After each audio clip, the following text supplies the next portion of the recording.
یکم تا را ببینی نماز نمیخوانه، نه روزه نمیگیره، حج نمیکنه، قرآن نمیخوانه، که باز بگویش چرا این نماز نمیخوانی؟ میگه قلب پاکو، قلبم پاک است. این مردار پلید. اگه قلب تو پاک باشه تو چطور نماز نمیخوانی؟ یکم صوفیای گمراه میتور است، کمونستا هم همی صفتشانه، هم منافق طایفه همی. حال چرا نماز نمیخوانی؟ میگه قلب پاکو، قلب ما پاک است. ایمان ده اینجاست، میگه اینجا بسیار پاک است. خب اگه ایمان ده اینجا باشه خیلی چرا شراب میخوری؟ قلبم پاک است. چرا ارتباط نامشروع داری؟ میگه قلبم پاک است.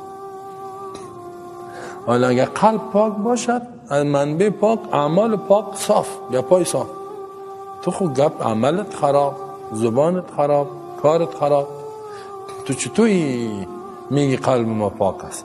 در حالی که رسول الله میفرماید که الا ان فی الجسد لمضغه، حدیث است، خبردار در جسد یک توتی است، اذا صلحت صلح الجسد كله، او که اصلاح شد کل جسد اصلاح میشه، و اذا فسدت، وقتی که او فاسد شد، فسد الجسد كله، جسد و اندام چشم گوش کلش فاسد میشه.